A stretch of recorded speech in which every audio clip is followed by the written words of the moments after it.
के जो विधायक हैं वो कहते हैं कि बीजेपी की टिकट उनकी जेब में है, तो क्या मान के चलें किरण चौधरी की जेब में भी? जनता बेवकूफ़ थोड़ा है। आज के दिन पेट्रोल और डीजल जो है 35 और 40 से ऊपर होना ही नहीं चाहिए। कर रहे हैं कांग्रेस के समय ऐसी महंगाई कभी भी नहीं थी। 400 रुपये का सिलेंडर, ज़मीन जो है मंदिरों की बेच दी, शौचालय तक की ज़मीन जो है बेच दी। तो इस तरह के लोग जो हैं बीजेपी ने वहाँ पर सत्तासीन कर रखे थे।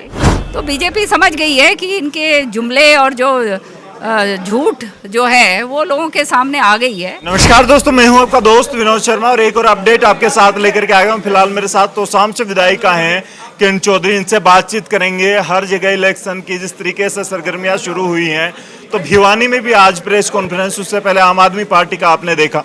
अब जिस तरीके से धीरे धीरे नेता नगरियों में उतरेंगे तो माहौल बनेगा चुनाव का, और किरण चौधरी जी आई है तो कुछ बड़ा होने वाला है भिवानी में।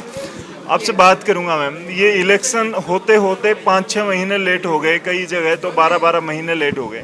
अब ये डेट आई है, ये यूपी इलेक्शन और पंजाब इलेक्शन को लेकर आगे पीछे तो नहीं चल रही थी, क्या लग रहा है अब पंचायतों के अंदर आप देखिए, पंचायत के इलेक्शंस नहीं होने दे रहे क्योंकि इन्हें मालूम है बुरी तरह से ये वहाँ पे इनको हार देखनी पड़ेगी। इसी तरह से ये निकाय के जो चुनाव हैं लोकल बॉडीज़ के, उसमें भी डिले जान के करा। वो तो कोर्ट ने अब जो फैसला दिया है तब जाके ये करा है। तो बीजेपी समझ गई है कि इनके जुमले और जो झूठ जो है वो लोगों के सामने आ गई है, और जनता जो है अब समझदार हो गई है और वो अब गुमराह होने वाली नहीं है। भिवानी में हम खड़े हैं फिलहाल। यहाँ की बात करें तो पहले हालिया जो चेयरमैन रहे निवर्तमान, वो भी बीजेपी से जुड़े थे, बीजेपी ने ही बनाया था, वो जेल में चले गए। उसके बाद अब वाइस चेयरमैन भी 2 दिन पहले चले गए।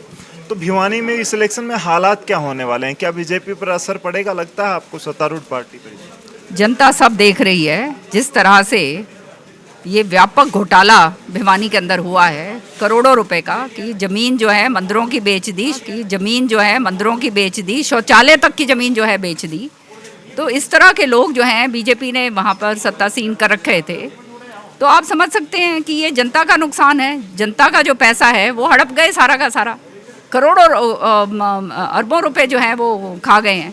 तो अच्छे लोगों को जनता जो है वोट जब तक नहीं करेगी, जो स्वच्छ लोग हैं, ईमानदार लोग हैं, अच्छी छवि के हैं और जो काम करने वाले लोग हैं, उनको वोट डालो। ये वोट की कीमत आपके काम की होती है, काम की कीमत है। अगर गलत आदमी को आप वोट डालते हो, जात पात पे डालते हो या कोई और आपका लक्ष्य होता है उस पर देख के आप डालते हो, तो समझ जाइए कि जनता का उसका नुकसान है। वो नेता अपने आप को कहेगा अपना घर भर के चलता बनेगा, और वो जनता, भिवानी की जनता ने देख लिया है किस तरह से जो है उस चेयरमैन ने और दूसरों ने जो है करा है, जो आज जेल की सलाखों के पीछे हैं। लेकिन ये भी खाली खाना पूर्ति करी जा रही है। सच्चाई ये है, अगर इनकी नीयत साफ होती तो इन्होंने जो इतना करोड़ों का जो घोटाला करा है, इनकी जो है ज़मीनें और इनकी जो प्रॉपर्टी है उसको जो है अटैच करना चाहिए था, रिकवरी करनी चाहिए थी, तब तो पता चलता कि जनता का पैसा खा के हड़प गए।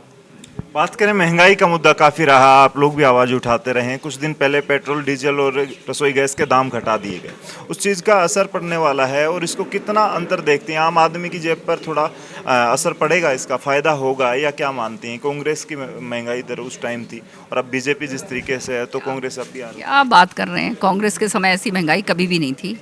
400 रुपये का सिलेंडर था। ये तो इनकी जो है नीतियाँ इस तरह से ख़राब नीतियाँ रही हैं, और जो है मुनाफाखोरी नीतियाँ हैं कि किस तरह से है जनता का पैसा लूटा जाए। तब ये हालात हैं कि आज गैस का सिलेंडर जो है वो 1000 रुपये का हो गया है, पेट्रोल जो है 100 रुपये से ऊपर हो गया, उसको जो है 50 रुपये बढ़ा देते हैं और 5-7 रुपये कम कर देते हैं। तो जनता बेवकूफ़ थोड़ा है। आज के दिन पेट्रोल और डीजल जो है 35 और 40 से ऊपर होना ही नहीं चाहिए। नॉमिनेशन की डेट 30 और 4 तक दी गई है। कांग्रेस कब तक अपना उम्मीदवार उतार देगी? जबकि जनता में हम आते हैं तो एक बात चलती है कि अब की बार पार्टी के बजाय कैंडिडेट को जरूर देखा जाएगा, क्योंकि पीछे जो हालात बने हैं। तो कांग्रेस भी कैंडिडेट को इस तरीके से ही उतारेगी कि उसकी छवि कैसी हो? बिल्कुल निश्चित तौर पे ऐसे कैंडिडेट को उतारेंगे हम जिसकी छवि अच्छी हो, ईमानदार आदमी हो, काम करने वाला आदमी हो। क्या टाइम मान के? छवि का आदमी जो भी कैंडिडेट है वो उसको उतारेंगे। लगभग इसी वीक में आ जाएगा या क्या मान के?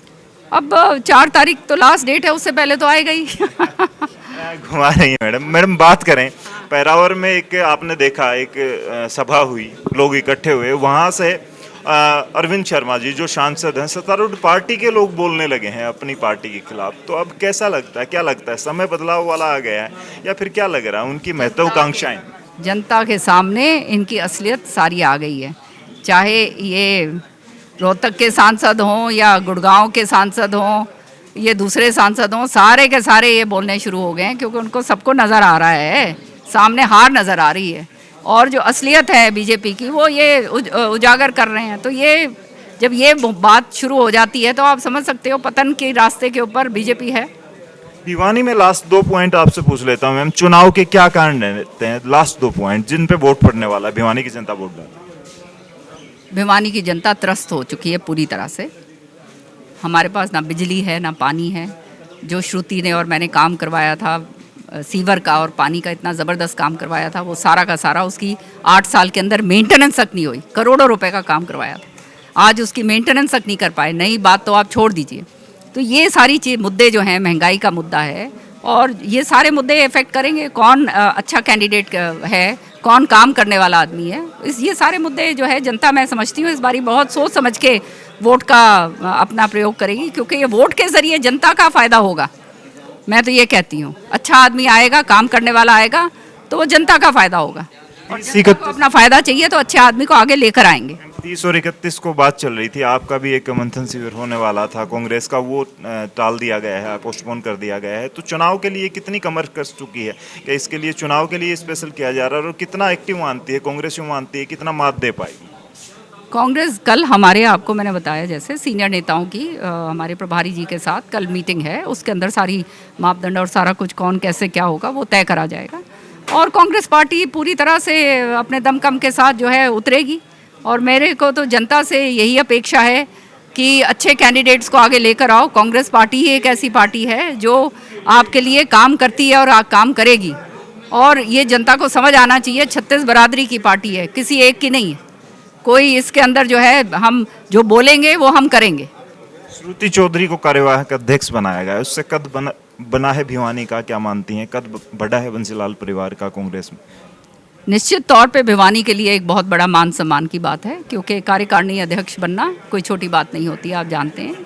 ये संगठन का एक बहुत अहम ओहदा होता है और श्रुति चौधरी इस उम्र में जो ये कार्यकारिणी अध्यक्ष बनी हैं तो ये भिवानी के लिए और भिवानी, महेंद्रगढ़, दादरी जो भी है अपना इलाके हैं, फ़ायदा होगा। अपना अगर नेता हो और अच्छा स्वच्छ आदमी हो, काम करने वाला हो, काम करने वाली है, लोगों के साथ मिलनसार है तो आगे लेकर जाएगी अपने दादा की जो के रास्ते पे, अपने दादा और बाप का के रास्ते के ऊपर चल के।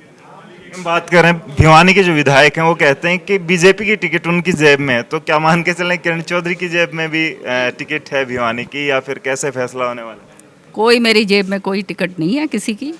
हम यहाँ पे सामूहिक फैसले करते हैं और कांग्रेस पार्टी सामूहिक फैसले के अंदर विश्वास करती है। जी, तो ये थी हमारे साथ तोशाम से विधायिका किरण चौधरी, इनके साथ बातचीत रही। आने वाले चुनाव में कांग्रेस किस तरीके से तैयारियां कर रही है वो सब आपने देखा। किरण चौधरी जी आने वाले वक्त में कितना बदलाव लेके आएंगी, कैंडिडेट कैसा होगा भिवानी से कांग्रेस का, वो सब बातें आपने सुनी, इनडायरेक्ट रूप में रही। हालांकि जल्द ही किरण चौधरी जी ने बताया कि अब घोषणा करेगी कांग्रेस और कैंडिडेट काफ़ी अच्छा, साफ छवि का और ईमानदार होगा, तो भिवानी की जनता उसे चुनेगी, उसकी सुनेगी या किसकी सुनेगी, ये तो सवाल आने वाले वक्त में, फ्यूचर में ज़रूर उसका जवाब मिलेगा। तब तक के लिए आप कमेंट जरूर करते रहें, इस वीडियो को शेयर करते रहें, क्योंकि अब बदलाव आने वाला है। भिवानी की राजनीति में अच्छा कैंडिडेट मिलने वाला है। धन्यवाद, राम राम, जय हिंद।